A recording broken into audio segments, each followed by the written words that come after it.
वसुदेव सुतं देवं कंसचाणूरमर्दनं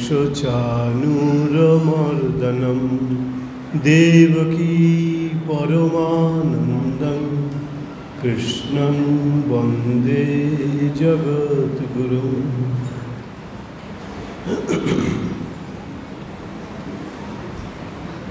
आज के আমরা সবাই জানি ভগবানের জন্মদিন। ভগবান তো আমরা সবসময় মুখে উচ্চারণ করি,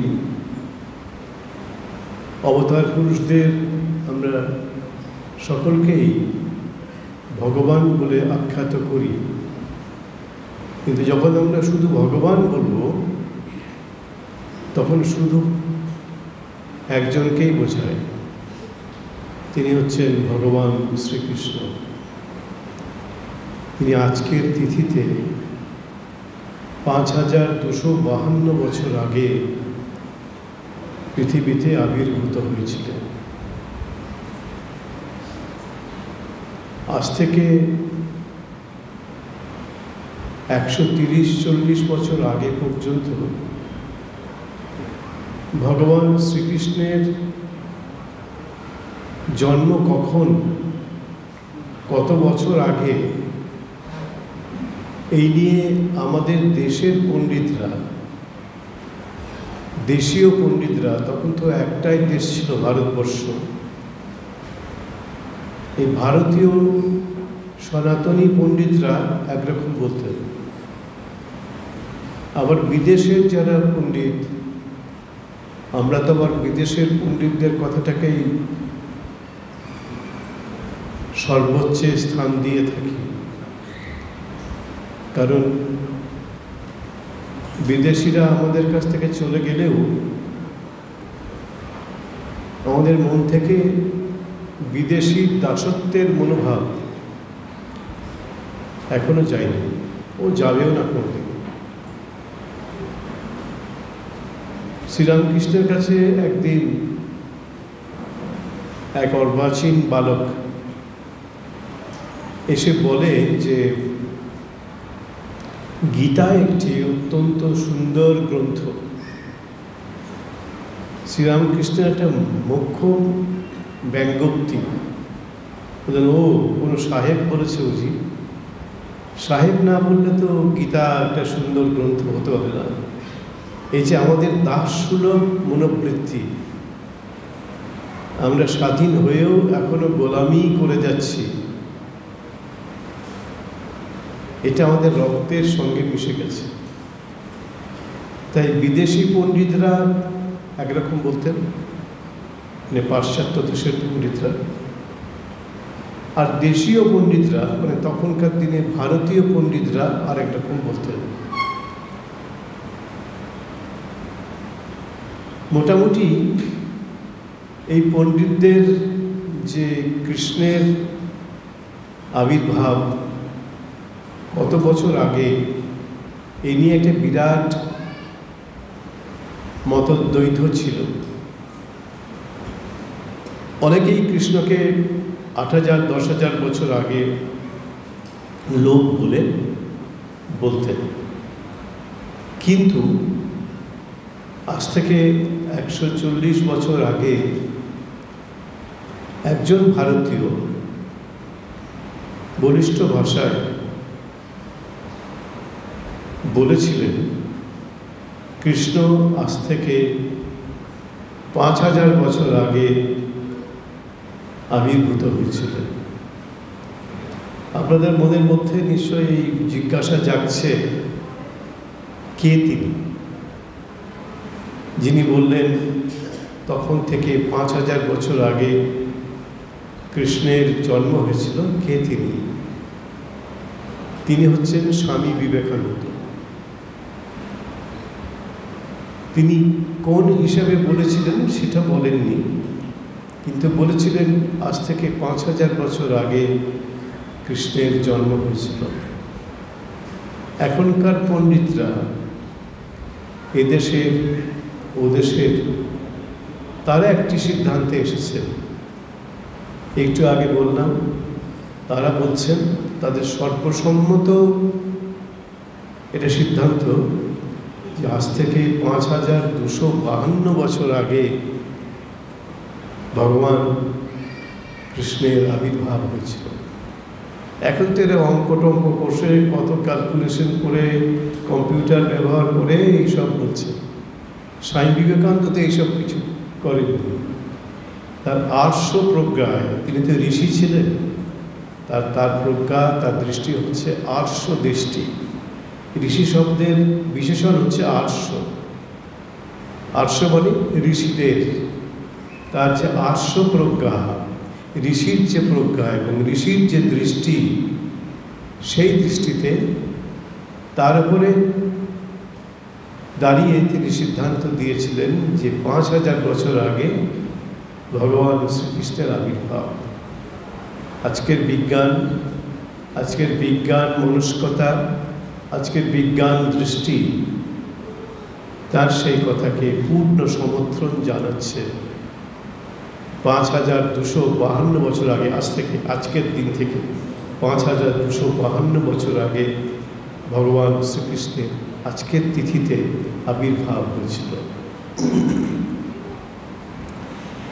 আমরাও আমাদের কম বয়সে এরকম শুনতাম যে কৃষ্ণের কথা, কৃষ্ণের কাহিনী, এসবগুলো কবির কল্পনা, এর বাস্তবিক কোনো ঐতিহাসিক সত্যতা নেই।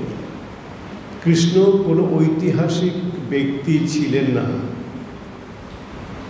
এসব বলতেন ওদেশের পণ্ডিতরা বেশি করে বলতেন।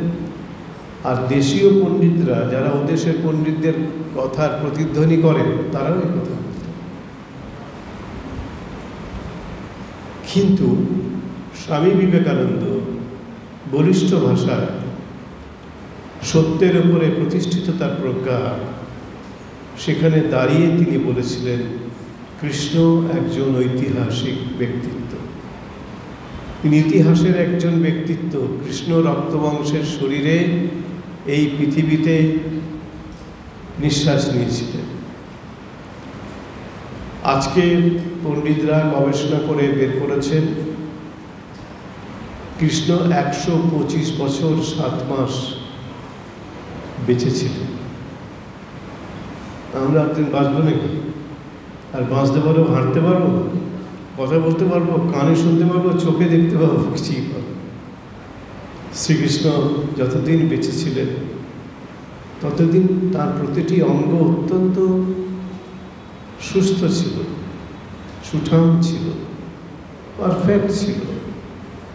এবং স্বামী বিবেকানন্দ বলছেন তিনি ছিলেন আদর্শ মানুষ, আদর্শ রাজা, আদর্শ প্রজাপালক, আদর্শ পুত্র, আদর্শ স্বামী, সব দিক থেকেই আদর্শ। এবং শেষকালে বলছেন তিনি একজন সর্বাঙ্গ সুন্দর মানুষ ছিলেন শ্রীকৃষ্ণ। তার উপরে কত যে কলঙ্ক আরোপ করা হয়েছে তার হিসেব নেই। ঝুরি ঝুরি, বস্তা বস্তা কলঙ্ক তার উপরে চাপানো হয়েছে। স্বামী বিবেকানন্দ বলছেন তিনি আদর্শ মানুষ নন, পূর্ণাঙ্গ মানুষ, সর্বাঙ্গ সুন্দর মানুষ। সব দিক থেকে তিনি ছিলেন তুলনাহীন। কৃষ্ণের কোনো তুলনা হয় না সব দিক থেকে। কৃষ্ণ নিজে বিশেষ যুদ্ধ করেননি। কুরুক্ষেত্রের যুদ্ধে তিনি অংশগ্রহণ করেননি। করলে কি হবে?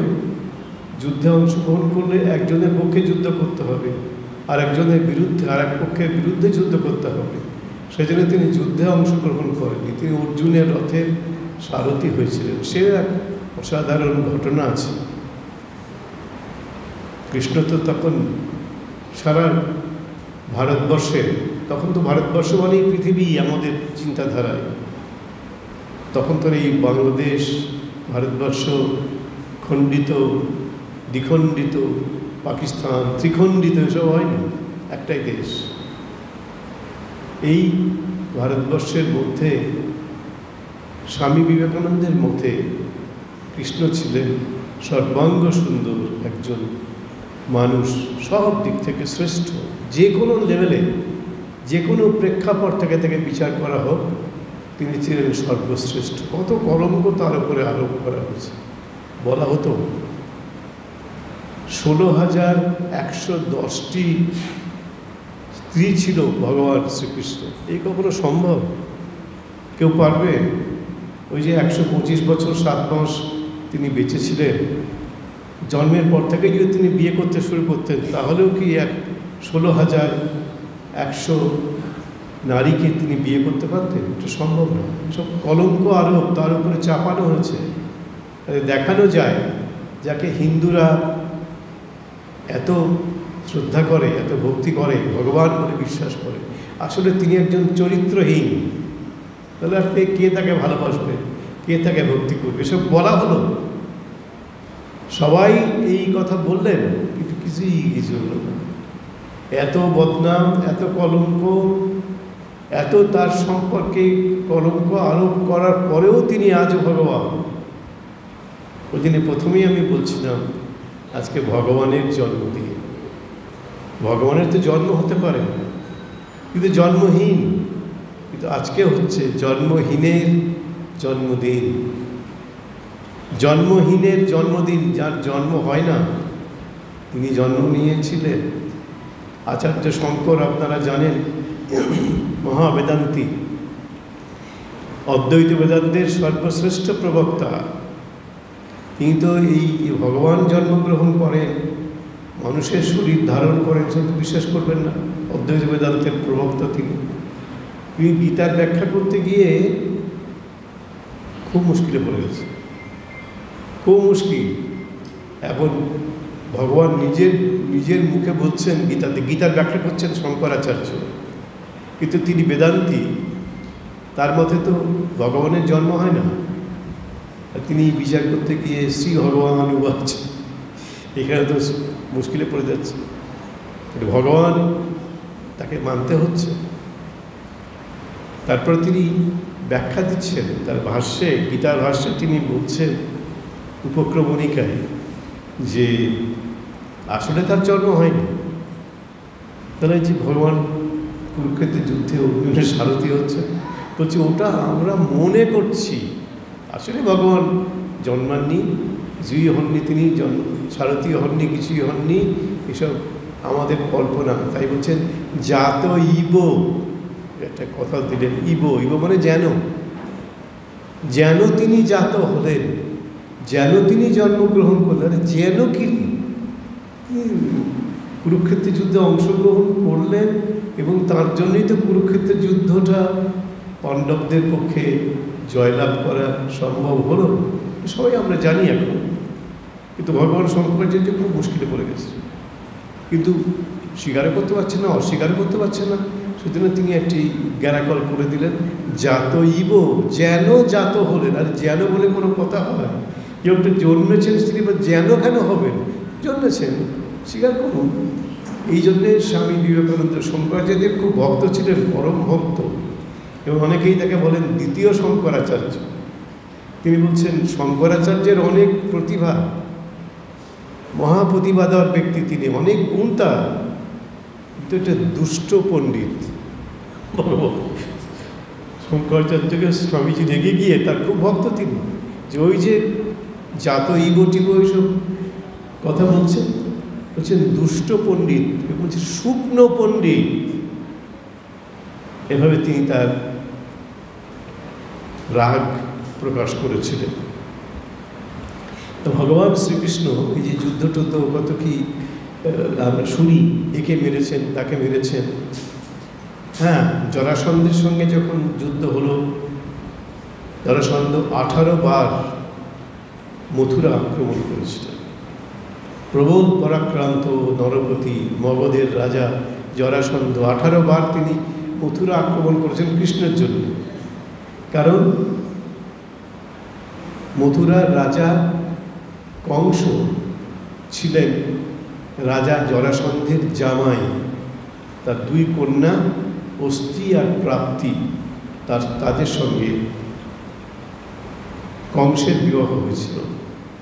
তাই জরাসন্ধের জামাতা ছিলেন কংস, তাই যেহেতু জামাতাকে কৃষ্ণ বধ করেছিলেন, সেজন্য সেই জামাতাকে শাস্তি দেওয়ার জন্যে তিনি 18 বার মথুরা আক্রমণ করেছিলেন এবং 18 বার কৃষ্ণ এবং বলরাম, তারা তো দুজনেই একসঙ্গে থাকতেন, তাদের কাছে পরাজিত হয়েছিলেন। 18 বারই পরাজিত হয়েছেন কৃষ্ণ এবং বলরামের কাছে জরাসন্ধ, কোনোবার পারেননি। শেষকালে একজন বিদেশি একজন রাজা, তার নাম কাল যবন, তার সঙ্গে মিত্রতা করে মথুরা আক্রমণ করলেন। ভয়ঙ্কর ভয়ানক শক্তিশালী কাল যবন, কোথাকার লোক বলা যায় না, মনে হয় বিদেশি। যখন যবন বলা হচ্ছে, কাল যবন, গায়ের রং কালো ছিল, এই জন্য তাকে তার সঙ্গে মিত্রতা করলেন যে তুমি আক্রমণ করো, আমিও আক্রমণ করি, তাহলে একদম কৃষ্ণ বলরাম শেষ হয়ে যাবে। সেই কাল যবন অত বড় শক্তিশালী একজন যোদ্ধা, তিনি যখন মথুরা আক্রমণ করতে এলেন, কৃষ্ণ চিন্তিত হয়ে পড়লেন যে মহাশক্তিশালী কাল যবন এবার যদি আক্রমণ করে, এবার কি আমরা মথুরাকে রক্ষা করতে পারবো? কৃষ্ণ এদিকে কি তার ভাবটা কি, তিনি রক্তপাত করবেন না, তিনি কাউকে বধ করবেন না, এই তো দেখা যায় না। কারোর প্রতি তার কোনো বিদ্বেষ নেই তো, রক্তপাত করতে গেলে, কাউকে মারতে গেলে তো বিদ্বেষ থাকতে হবে, তার তো কারোর প্রতি কোনো বিদ্বেষ নেই। এই অসাধারণ একটা জীবন, কারোর প্রতি কোনো বিদ্বেষ নেই, আবার কারোর প্রতি কোনো বিশেষ পক্ষপাতিত্বও নেই, এই কোনো তুলনা হয় না। আর কালযবন এসছেন, বিরাট তার সৈন্যবাহিনী, সেসব নিয়ে পেছনে মগধের সম্রাট জরাসন্ধের মদত আছে, তিনি তো হেরে গেছেন, এবার তিনি নিজে না এসে কালযবনের সঙ্গে বন্ধুত্ব করে তাকে পাঠিয়েছেন। কৃষ্ণ কি ঠিক করলেন, বললেন কালযবনের সঙ্গে যুদ্ধ হবে, কিন্তু কোনো রক্তপাত ঘটাবো না, কাউকে মারব না। দেখলেন যদি আমার যুদ্ধ করতে হয়, তাহলে কালযবনেরও হয়তো অনেক সৈন্য নিহত হবে, তাদের মারা হবে, কিন্তু এদেরও তো সৈন্য মারা যাবে, কৃষ্ণের পক্ষের সৈন্যরাও তো মারা যাবে, কারোরই রক্তপাত চান না। তাই কালযবনকে বললেন মানে কালযবন তার শিবিরে বিশ্রাম করছেন রাত্রিবেলায়, কৃষ্ণ একাকী তার শিবিরে চলে গেলেন, একাই, কোনো মানুষের, কোনো সৈন্যের, কোনো সেনাপতির সাহায্য না নিয়ে, নিরস্ত্র, হাতে কোনো অস্ত্র নেই, তার শিবিরে একাই চলে গেলেন। আর কালযবন তো কৃষ্ণকে আগে দেখেনি, তার শিবিরে গিয়ে হাজির হয়েছেন, তার কক্ষে গিয়ে হাজির হয়েছেন, দেখেই কালযবন চমকে উঠেছেন। দেহের বর্ণনা শুনেছেন কৃষ্ণ কেমন দেখতে, শুনেই বুঝেছেন তো কৃষ্ণ, দেখেই বিছানা থেকে লাফ মেরে উঠে কৃষ্ণকে মারতে এসেছেন। যত মারতে আসছেন কালযবন, তত কৃষ্ণ পিছিয়ে পিছিয়ে যাচ্ছে, ধরা দিচ্ছেন না, পিছিয়ে যাচ্ছে। কালযবনও বেরিয়ে পড়ছেন তার ঘর থেকে কৃষ্ণকে মারার জন্যে, আর কৃষ্ণ পিছিয়ে পিছিয়ে যাচ্ছে।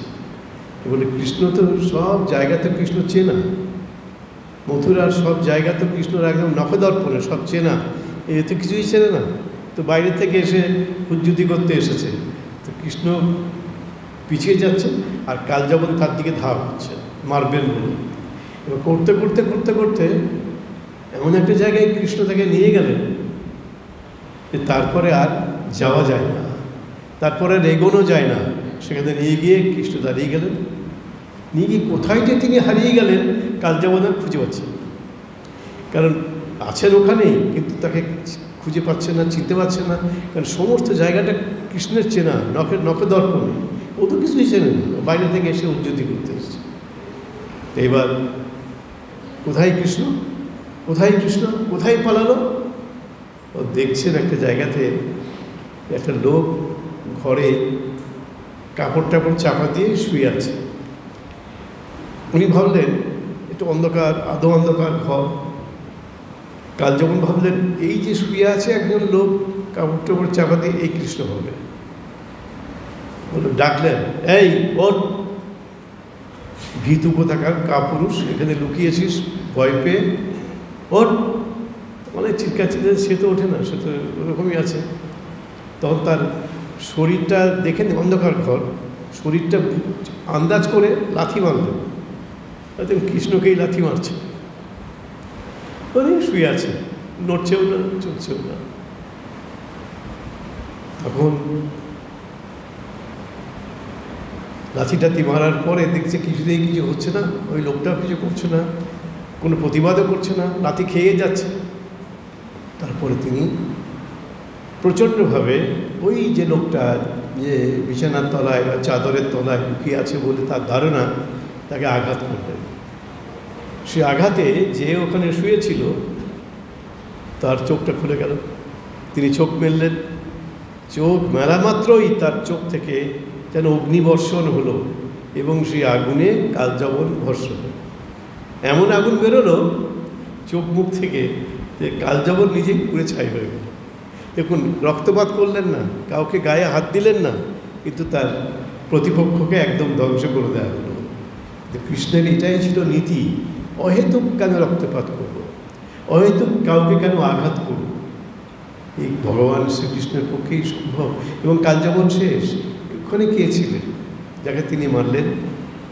সেখানে কয়েক হাজার বছর ধরে একজন রাজা, মহাপরাক্রমী ছিলেন, অযোধ্যার রাজা। তিনি বহু যুদ্ধ করে জয়লাভ করেছেন, তারপরে খুব পরিশ্রান্ত হয়েছে। একদিন দেবতাদের কাছে প্রার্থনা করেছেন, আমি এখন ঘুমোবো। দেবতারা, ঠিক আছে তুমি ঘুমোবো, আমার ঘুম যেন কেউ না ভাঙে। তাই হবে, কেউ ভাঙাবে না। যদি আমার কেউ ঘুম ভাঙায় আর তার দিকে যদি আমি তাকাই, তাহলে সে কিন্তু ভস্ম হয়ে যাবে। ওটা কৃষ্ণ জানতেন। এখানে ওই লোকটা নিশ্চিন্তে ঘুমাচ্ছে, নির্বিঘ্নে ঘুমাচ্ছে, এটা কৃষ্ণ জানতেন, অন্যরা জানতেন না। কিন্তু ওই মথুরার ওই থেকে অনেক দূরে পাহাড়ের কোলে একটা গুহার মধ্যে তিনি ঘুমাচ্ছেন, কৃষ্ণ জানতেন, আর কেউ জানেন না। ওখানটাই কালযবনকে নিয়ে গেছে।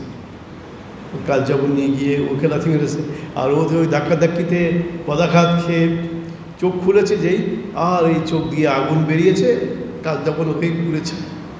রক্তপাত ছাড়াই, কাউকে নিজে হত্যা না করেও তিনি শেষ করে দিলেন। এই যে বুদ্ধি, ভয়ঙ্কর বুদ্ধি, কৃষ্ণের মতো বুদ্ধি এবং কৃষ্ণের মতো হৃদয় এই পৃথিবীতে এখনও এই নিয়ে কেউ আসেনি। অসাধারণ হৃদয়, অসাধারণ মস্তিষ্কের প্রকাশ এবং অসাধারণ তার পারঙ্গমতা, দৈহিক ক্ষমতা, শারীরিক ক্ষমতা, পরাক্রান্ত, এই ভাবটা কৃষ্ণের মধ্যে প্রবল। এবং সমকালীন পৃথিবীতে তার সমকক্ষ কেউ ছিলেন না, কোনো দিক থেকে, বুদ্ধিতে নয়, হৃদয়বত্তায় নয়, শারীরিক শক্তিতেও নয়। এবং হৃদয়বত্তা কেমন? তিনি গেছেন প্রাগজ্যোতিষপুর। প্রাগজ্যোতিষপুর আজকের কামরূপ, গৌহাটি, সেখানে গেছেন। ওখানকার রাজা হচ্ছে নরক। নরকের ছিল হচ্ছে ভগদত্ত, যিনি কুরুক্ষেত্রের যুদ্ধে কৌরব পক্ষে যোগ দিয়েছিলেন, খুব পরাক্রান্ত বীর ছিলেন। তো সেই শুনেছেন নরকাসুর, তাকে এমনই তার দানবীয় কাণ্ড, আসুরিক কাণ্ড, লোকে ওকে অসুর বলতো, নরকাসুর। তো তিনি বহু রাজাকে বন্দি করেছিলেন। যজ্ঞ করবেন, শিবের ভক্ত, শিবের যজ্ঞ করবেন, সে তাকে বন্দি করে রেখেছেন। 84 জনকে বন্দি করেছিলেন। আর 16 জনকে বন্দি করলেই 100 জন হবে, তাদের তিনি শিবের সামনে বলিদান দেবেন, বলিদান দেবেন, এই তার হচ্ছে প্রতিজ্ঞা। এবং নরকাসুরকে বধ করলেন, নরককে বধ করলেন কৃষ্ণ। এইবার এই যে এতগুলো রাজা যাদেরকে বন্দি করে রেখেছিলেন নরক, তাদের শেষ হয়ে গেল, তাদেরকে মেরে ফেললেন। কিন্তু এইবার এই যে বন্দি করেছেন এতগুলো রাজাকে, 84 কি 86 জন রাজাকে বন্দি করেছে। তাদের স্ত্রীদেরকে, তখনকার দিনে নিয়ম ছিল রাজাকে বন্দি করতে পারলে বা মারতে পারলে তাদের স্ত্রীদেরকে এই অধিকার করতে পারবে। কৃষ্ণ তা করেন। কৃষ্ণ ওদেরকে মুক্ত করে দিলেন। এই 84 জন বা 86 জন এই রাজাদের তিনি হারিয়ে দিলেন, মানে নরকাসুরকে হারালেন, রাজাদেরকে মুক্ত করে দিলেন, মানে তোমরা তোমাদের রাজ্যে ফিরে যাও। আর তোমাদের স্ত্রী ওই নরক ওদের বন্দি করে রেখেছিল তার বন্দিশালায়, বলে ওদেরকেও নিয়ে যাও, ওরাও মুক্ত। তখন জ্ঞানের নারী টনটনা বলছে ওদেরকে তো নেবে না, কেন? ওরা তো এখানেই ছিল, নরকের বন্দিশালায় বন্দি ছিল, ওদেরকে তো আমরা গ্রহণ করবো না। তখন জ্ঞানের নারী টনটনা, তাহলে এই মেয়েগুলো যাবে কোথায়? এই 84 জন 86 জন নারী, তাদের রানী, তাদেরকে কে গ্রহণ করবে? তখন কৃষ্ণ কী করলেন? বললেন ঠিক আছে, ওদেরকে বললেন তোমরা গ্রহণ করো, সসম্মানে নিয়ে যাও তোমাদের রাজ্যে। তারা দিলেন না। তখন জ্ঞানের নারী টনটনা, তখন কৃষ্ণ ওদেরকে স্ত্রীর মর্যাদা দিলেন। ওরা আমার স্ত্রী। কৃষ্ণের স্ত্রী মানে আর কেউ হাত দিতে পারে, কৃষ্ণের ভয়ে আর কেউ হাত দিতে পারবেন না। তাদেরকে স্ত্রীর মর্যাদা দিলেন, কিন্তু স্ত্রীর সঙ্গে স্বামীর যে সম্পর্ক, সেই সম্পর্ক স্থাপন করলেন না, কিন্তু মর্যাদাটা দিলেন। ওরা কৃষ্ণের স্ত্রী বলে এই মর্যাদা পেল। যাই হোক, এরকম কৃষ্ণ মানবিক গুণের এমন উৎকর্ষ দেখিয়েছেন, এমন চূড়ান্ত দৃষ্টান্ত দেখিয়েছেন, যে দৃষ্টান্ত আমরা কখনো দেখতে পাই না। উনি জীবনে 5 জনকে বধ করেছিলেন। একজন অতি শৈশবে, আপনারা সবাই তার নাম জানেন আশা করি, পুতনা। কংস পাঠিয়েছিল ওই কৃষ্ণকে বধ করার জন্য। তখন শিশু কৃষ্ণ, কয়েকদিন মাত্র তার আগে কৃষ্ণের জন্ম হয়েছে, তাকে বধ করার জন্য পাঠিয়েছে। এবং সে এসেছে ওকে স্তন্যদান করবেন বলে। স্তনে বিষ মেশানো আছে, ওটা খেলেই মরে যাবে বাচ্চা। 6 দিনের শিশু কি 10 দিনের শিশু, সেই খেতে গেছে। তখন এই যে ভগবান, সর্ব অন্তর্যামী ভগবান, সব জানেন তিনি। পুতনা কংস পাঠিয়েছে ওকে, তিনি এমন করে এমন তার বিকাশ ঘটল, এমন ধরলেন যে পুতনা মরে গেল। এই প্রথম বধ করলেন পুতনাকে শিশু অবস্থায়। আপনারা বলতে পারেন এরকম কখনো সম্ভব? অসম্ভব বলে কিছু হয় না।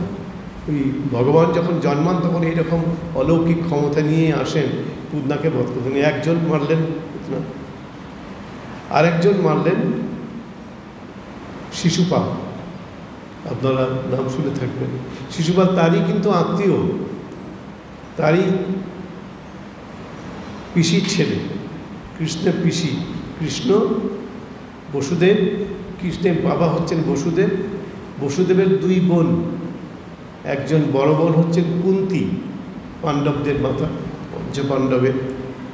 আসলে পঞ্চপাণ্ডবে নয়, 3 জন পাণ্ডব, কিন্তু নকুল সহদেবকেও তিনি সন্তান জ্ঞানে পালন করেছিলেন বলে পঞ্চপাণ্ডবের মাতা কুন্তী হচ্ছেন বসুদেবের দিদি, বড়। আরেকজন বসুদেবের ছোট, তিনি হচ্ছেন শিশুপালের মা, শ্রুতমতী। তিনি হচ্ছেন শিশুপালের মা। শিশুপালের মায়ের যখন শিশুপাল জন্মগ্রহণ করলো তার পুত্র হিসাবে, তখন তার 4টে হাত নিয়ে জন্ম হলো। অনেক সময় থাকে না এরকম ডিফর্ম ছেলে বা মেয়ে, অর্থাৎ চোখটা কপালের ওপরে, একটা হাত ছোট, একটা হাত বড়, ডিফর্ম চাইল্ড। শিশুপাল জন্মালেন 4টে হাত। এখন আমরা ভগবানের 4টে হাত ভাবতে পারি, খুশি হই, মা কালী, নারায়ণ, কিন্তু আমার মেয়ের 4টে হাত হলে আমরা কেউ খুশি হব। তো এই 4টে হাত নিয়ে শিশুপাল জন্মালো। এখন সেটা দিকে শিশুপালের মা খুব তার মন খারাপ, 4টে হাত, এখন কি হবে? তখন দৈববাণী হলো যে তুমি তোমার আত্মীয় পরিজনদের ডাকো, সবাইকে নিমন্ত্রণ করো, এবং এই শিশু পুত্রকে তাদের কোলে চাপা। যার কোলে উঠলেই, একজন তোমাদের আত্মীয় আছে, যার কোলে উঠলেই এর বাকি যে হাত, বাকি 2টো হাত এমনি অন্তর্হিত হয়ে যাবে, চলে যাবে। তো সবাইকে ডেকেছে, সবারই কোলে দিচ্ছে, কিছুই হয় না। এবার কৃষ্ণ তো ওদেরই আত্মীয়, মানে কুন্তী একটি পিসি আর সুতমতী শিশুপালের মা তিনি একটি পিসি। এইবার কৃষ্ণকে ডেকেছেন শিশুপালের মা, আর ভাতিজা হচ্ছে, আপনারা বলেন ভাতিজা, আর ও বাংলায় বলে ভাইপো। ভাইপোকে বা ভাতিজাকে ডেকেছেন, যেই কৃষ্ণের কোলে দিয়েছেন শিশুপালকে, শিশুপালের দুটো হাত, এক্সট্রা দুটো হাত চলে গেল, নর্মাল হাত হয়ে গেল, নর্মাল শরীর হয়ে গেল। তারপরে ওর মায়ের ভয় হলো যে আরে হাত দুটো তো গেল, অতিরিক্ত হাত, কিন্তু ওর হাতে তো মরবে, যার হাতে ওই যার কোলে গেলে দুটো হাত চলে যাবে তার হাতেই কিন্তু মৃত্যু হবে শিশুপালের। যাই হোক, শিশুপাল তো অনেক কুবাক্য দুর্বাক্য কৃষ্ণকে পরবর্তীকালে বলেছেন, কৃষ্ণ সব সহ্য করেছেন। তখন ওই পিসি কান্নাকাটি করছে, তোমার হাতে ওর মৃত্যু হবে, তোমার ভাই তার তোমার হাতেই মৃত্যু হবে বলে ভেবো না পিসি, আমি ওর 100টা অপরাধ ক্ষমা করব। তোর মা ভাবলো 100 অপরাধ তো অনেক, কেন এরকম হবে, 100 অপরাধ করবে কেন? ও নিশ্চিন্ত হলো যে তার মানে আমার ছেলে বাঁচবে, কৃষ্ণর কাছে তো 100 অপরাধ করবে না। তো সেই কৃষ্ণ রাজসূয় যজ্ঞ হচ্ছে পাণ্ডবদের ইন্দ্রপ্রস্থে, শিশুপাল এসেছেন, সব বিভিন্ন দেশের রাজারা এসেছেন। শিশুপালের রাগ তো কৃষ্ণের ওপরে, শুনেছে ওর হাতে মরতে হবে, যে রাগ যাচ্ছে তাই গালাগালি করছে, সকলের সামনে গালাগাল দিচ্ছে। কৃষ্ণ কিন্তু কিছু বলছেন না। দেখ ভীম তো রেগে যাচ্ছে, আর ভীমের রাগ তো জানে, সে একটা থাম খুলে নেবে কিংবা গাছ ভেঙে উঠে ফেলবে, সেরকম তো ভীম রেডি একটা গাছ তুলে ফেলবে। অর্জুনও রেগে যাচ্ছে, তিনিও যুদ্ধ করবেন বলে। কৃষ্ণ সবাইকে ইশারায় বলছেন, মুখে বলছেন না, হাত দিয়ে থামাচ্ছেন, কিছু করতে হবে না, কিছু করতে হবে না। ও গালাগাল দিয়ে যাচ্ছে, যাচ্ছে তাই বলে যাচ্ছে। যদি মহাভারত দেখেন দেখবেন কী কী গালাগাল দিয়েছে সব সেখানে লেখা আছে। এরপরে ভীম আর যুধিষ্ঠিরের মতো অত শান্ত স্বভাব, তিনিও রেগে যাচ্ছেন, নকুল সহদেব রেগে যাচ্ছেন, ভীম তো রেগে যাওয়া মানে বুঝতেই পারছেন যে কী করবে কোনো ঠিক নেই। অর্জুনও রেগে যাচ্ছে, কৃষ্ণ কিন্তু সবাইকে থামাচ্ছে, তোমরা কিছু করো না, ইশারাই বলছেন যা করেন আমি করবো। এবার উনি একটার পর একটা গালাগাল দিচ্ছেন, যা খুশি তাই বলছেন। কৃষ্ণ কী করছেন, কৃষ্ণ কিন্তু কাউন্ট করছেন, ওই 100টা অপরাধ ক্ষমা করবেন বলেছেন। যেই 100টা অপরাধ শেষ হয়ে গেল, সঙ্গে সঙ্গে কৃষ্ণের হাতে সুদর্শন চক্র এসে গেল। সুদর্শন চক্র সঙ্গে সঙ্গে গিয়ে শিশুপালের মাথা ঘ্যাস করে কেটে দিল, শেষ, শিশুপাল শেষ। এই শিশুপালকে বধ করেছিলেন কৃষ্ণ। আরেকজন ছিলেন তাঁরই আত্মীয়, কৃষ্ণেরই আত্মীয়, দন্তবক্র, তিনি ওই শিশুপালের মতোই দুষ্ট বদমাস, তাকে কৃষ্ণ বধ করেছিলেন। আর বধ করেছিলেন চানুর বলে একজন মল্লযোদ্ধা, যাকে কংস পাঠিয়েছিলেন কৃষ্ণকে বধ করার জন্য কম বয়সে, তাকে কৃষ্ণ বধ করেছিলেন। আর একজন হচ্ছেন কংস, সে তো আমরা সবাই জানি, কংসকে বধ করেছিলেন। আর কাউকে কিন্তু কৃষ্ণ নিজের হাতে বধ করেন। হ্যাঁ, যখন যুদ্ধ করেছেন জরাসন্ধের সৈন্যের সঙ্গে, তিনি যুদ্ধ করেছেন, তখন অনেক সৈন্য বধ হয়েছে, আলাদা করে কৃষ্ণ কাউকে মারেননি। কৃষ্ণ, লোকে বলে 16,000 নাকি তার বউ ছিল, এই অবিশ্বাস্য, এই কখনো হয় না। কৃষ্ণ সম্বন্ধে একটি অত্যন্ত গুরুত্বপূর্ণ, মূল্যবান, যুক্তিপূর্ণ প্রবন্ধ লিখেছেন বঙ্কিমচন্দ্র চট্টোপাধ্যায়, সাহিত্য সম্রাট। বইটির নাম পরে বই হয়েছে কৃষ্ণ চরিত্র। সেখানে দেখিয়েছেন ওই 16,100 বিয়ে তো করতেই পারেন না, সারা জীবন ধরে বিয়ে করলেও এই এত মেয়েকে বিয়ে করতে পারেন না, বঙ্কিমচন্দ্র দেখিয়েছেন। তা তিনি শেষ পর্যন্ত দেখিয়েছেন এরা তার সম্ভাব্য স্ত্রী হতে পারে। 8 জনের নাম আছে। 8 জনকে একে প্রথম একটি বিবাহ করেছিলেন শ্রীকৃষ্ণ, এটি আমরা সবাই জানি। তিনি হচ্ছেন রুক্মিণী, বিদর্ভ রাজকুমারী রুক্মিণী। এইটিকেই বঙ্কিমচন্দ্র চট্টোপাধ্যায় বলছেন এটি একমাত্র স্ত্রী, বিবাহিত স্ত্রী কৃষ্ণের, শুধু রুক্মিণী, আমরা বাংলায় বলি রুক্মিণী। আর যে 7টা নাম বঙ্কিমচন্দ্র উদ্ধার করেছেন তারা হচ্ছেন সত্যভামা, জাম্ববতী, মিত্রবৃন্দা, নাগ্নজিতি, লক্ষণা, ভদ্রা এই 8 জনকে বিবাহ করেছেন বলে বঙ্কিমচন্দ্র বলছেন। কিন্তু বঙ্কিমচন্দ্র বলছেন না, এই 8 জনও ঠিক নয়, একটিমাত্র বিবাহ করেছিলেন শ্রীকৃষ্ণ, তিনি হচ্ছেন রুক্মিণী বা রুক্মিণী। তার ছেলে হচ্ছে প্রদ্যুম্ন, মহাশক্তিশালী, একদম কৃষ্ণের মতো দেখতে, কৃষ্ণের মতো পরাক্রমী প্রদ্যুম্ন। এসব কৃষ্ণের সঙ্গে অনেক আজগুবি কথা জুটেছে, আর শত্রুরা তার উপরে আরোপ করেছে। কৃষ্ণ এইসবের ঊর্ধ্বে ছিল। কৃষ্ণের জীবনের প্রতিরূপ হচ্ছে গীতা। এই একটু আগে আমাদের ডাক্তার অরুণ মহারাজ বলছিলেন গীতার কথা। ওই গীতাতেই কৃষ্ণ ধরা আছে। কৃষ্ণের জীবন, কৃষ্ণের চরিত্র, কৃষ্ণের জ্ঞান, কৃষ্ণের জীবন দর্শন সব গীতার মধ্যে বিধৃত হয়ে আছে। অসাধারণ একটি গ্রন্থ। আজকের বিদেশের পণ্ডিতরাও বলছেন গীতার মতো এরকম অসাধারণ দর্শন একটি গ্রন্থের মধ্যে বিধৃত আছে আর নেই পৃথিবীতে, গীতার মধ্যে যা আছে। তো সেই গীতা হচ্ছে কৃষ্ণের বাণী, তার জীবন এবং তার বাণী অসাধারণ। ভাগবতের মধ্যে কৃষ্ণের জীবনী আছে।